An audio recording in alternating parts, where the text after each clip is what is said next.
हमारे शास्त्र वर्णन करते हैं कि दरवाजे पर नींबू और मिर्ची क्यों टांगा जाता है। दुकान के बाहर, घर के बाहर नींबू मिर्ची क्यों टांगते हैं? क्योंकि लक्ष्मी और दरिद्रता, इन दोनों देवियों को भगवान विष्णु का वर है कि ये प्रतिदिन भूमंडल पर विचरण करने के लिए जाएंगी। प्रतिदिन, रोज प्रतिदिन लक्ष्मी और दरिद्रता दोनों भ्रमण के लिए निकलेंगे। और जिसके घर में मिष्ठान रखा होगा, उसके घर में लक्ष्मी मीठा खाने के लिए अंदर प्रवेश कर जाती है। और नींबू और मिर्ची दरवाजे पर इसलिए बांधते हैं कि दरिद्रता हमारे घर में प्रवेश ना करे, वो दरवाजे से खाकर ही चली जाए। दरवाजे से। एक बात बहुत ध्यान रखना, जिसके घर में फ्रिज में, डलिया में या रसोई घर में नींबू और मिर्ची ये दोनों एक ही जगह रखे रहते हैं, उसके घर में कभी शांति नहीं रहती है।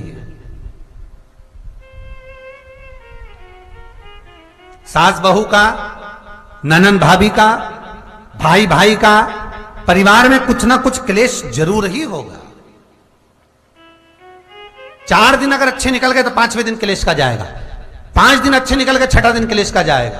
कुछ ना कुछ, एक जरा सी कटोरी पड़ी है उसके पीछे विवाद चालू हो जाएगा, जरा सा पानी ढुल गया उसके पीछे विवाद चालू हो जाएगा, बेडशीट बदल रहे थे उसके पीछे विवाद चालू हो जाएगा, पति कक्ष में आया विवाद चालू हो जाएगा। तुमने एक शब्द कहा, कोई लड़ाई की बात नहीं करी, फिर भी विवाद चालू हो जाएगा। समझ लेना कि घर के रसोई घर में या फ्रिज में नींबू और मिर्ची साथ रखा हुआ है तो वो क्लेश तो देगा ही।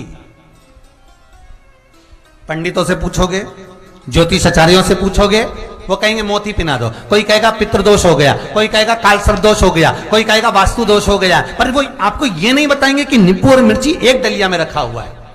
ये हमारा वेद, हमारा शास्त्र बताएगा कि नींबू और मिर्ची ये दरिद्रता देवी को प्रिय है, और जहां नींबू और मिर्ची साथ रखा वहां दरिद्रता प्रवेश कर जाती है, और दरिद्रता गई तो वो क्लेश उत्पन्न करती है, जिससे इसके घर में सुख ना रहे। सुख नहीं रहेगा तो लक्ष्मी नहीं रहेगी, दरिद्रता उसके घर में आराम से रह सकती है।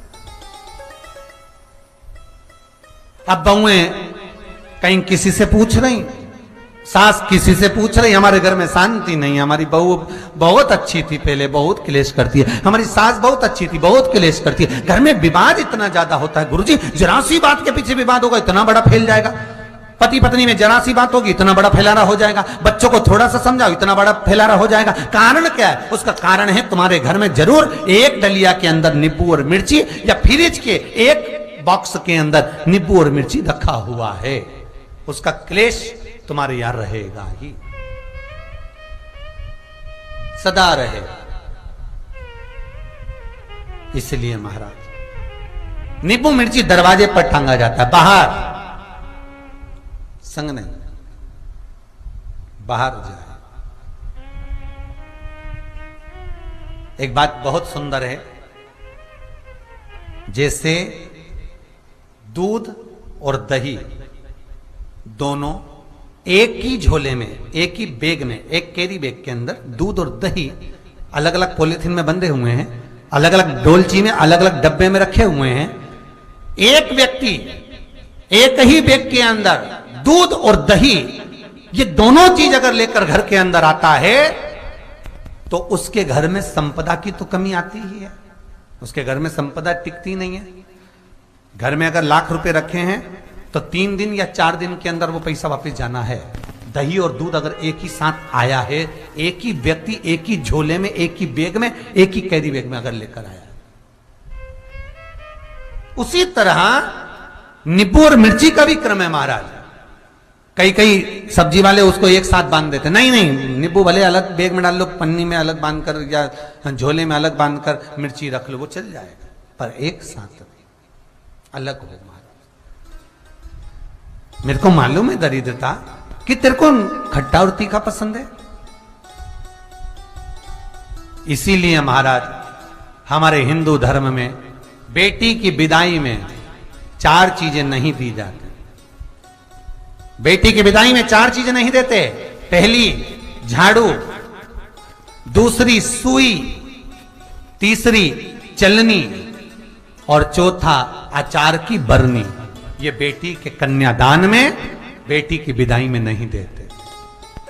बड़ी दे दो, पापड़ दे दो, ये चल जाएगा, पर बेटी की विदाई में, बेटी के कन्यादान में ना तो झाड़ू जाएगी, ना सुई जाती है, ना चलनी जाती है, ना अचार की बरनी जाती है।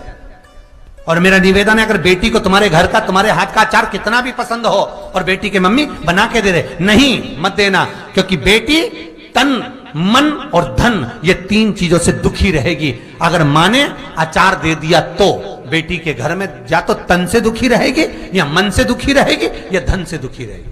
बेटी को ये 3 दुख तो रहेंगे ही। कई लोग तो अपनी बहू से कहते हैं, बेटा तू मायके जा रही, तेरी मम्मी के हाथ का अचार अच्छा लगता है, लिया ना बांध के। अब उनको कौन समझा? तुमने तो कह दिया बांध के लिया ना, पर उसको समझो तो सही, क्यों नहीं लाना है?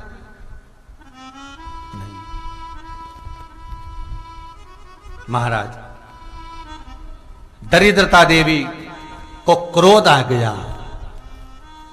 लक्ष्मी जी के साथ नारायण जाने लगे तो लक्ष्मी जी बोली, रुको प्रभु, मेरी बहन पीपल के पेड़ के नीचे बैठी है, आप कृपा करो। भगवान विष्णु ने कहा, सुनो लक्ष्मी, लक्ष्मी और नारायण इस पीपल के वृक्ष के नीचे आकर दरिद्रता देवी से मिले हैं। 7 दिन तक, पूरे सप्ताह पीपल के वृक्ष के नीचे लक्ष्मी और नारायण का वासा होगा।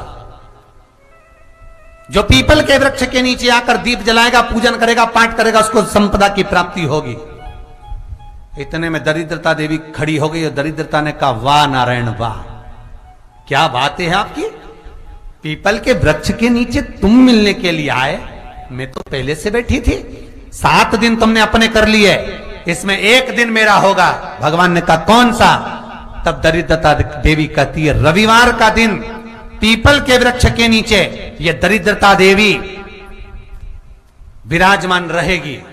अगर रविवार के दिन कोई पीपल के वृक्ष के नीचे आएगा तो उसके साथ दरिद्रता देवी उसके घर में प्रवेश करेगी। इसलिए शास्त्र रीति में भगवान विष्णु ने उसी समय पलटवार करते हुए कह दिया, अरे ओ दरिद्रता सुन, पीपल के वृक्ष के नीचे अगर कोई रविवार को आया और कोई पूजन की सामग्री लेकर आया, हाथ में कुछ ना कुछ उसके हुआ, खाली हाथ आया, तो तू उसके घर में प्रवेश करेगी, और अगर भरा हुआ हाथ रहा तो तू उसके यहां प्रवेश नहीं कर सकती।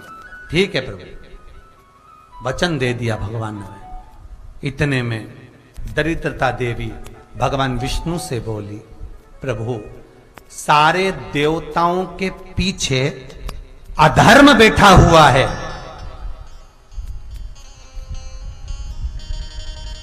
सारे देवताओं के पीछे अधर्म बैठा हुआ है, दुख और दरिद्रता कहां जाकर बैठे हैं, आप स्थान बता दीजिए। आपको अब भी कहा कथा में कि देवताओं के पीछे, देवियों के पीछे, पीठ के भाग में अधर्म का निवास है, आगे धर्म का निवास है। इसलिए मंदिर में अग्रण्य प्रणाम करना चाहिए, आगे की, पीछे नहीं। दरिद्रता देवी कहती है, ये दरिद्रता और दुख कहां जाकर बैठेंगे, आप वर दीजिए। भगवान विष्णु ने कहा, ये भी तेरे लिए है, तू लक्ष्मी की बहन है, मांग ले, तुझे कहां बैठना है, कहां रहना है। दरिद्रता देवी कहती है, जिस घर में स्त्री दोपहर में सोती होगी उसके घर में दुख और दरिद्रता दोनों जाएंगे। जिनके घर में कांटेदार पेड़े लगे होंगे, पौधे लगे होंगे, उनके घर में दुख और दरिद्रता दोनों जाएंगे। जिनके घर में रात्रि में बासी बर्तन पड़े रहेंगे, उनके घर में दुख और दरिद्रता दोनों जाएंगे। भगवान विष्णु बोले, ठीक है। इतने में दरिद्रता देवी बोली, सारे देवताओं में प्रथम मान्य होने वाले श्री गणेश जी महाराज के पीठ के पीछे कोई नहीं बैठा, अधर्म नहीं बैठा। आप हमें वर दो कि दरिद्रता और दुख गणेश जी की पीठ के पीछे विराजमान होंगे, पृष्ठभाग में दरिद्रता और दुख दोनों रहेंगे। वर दो आप।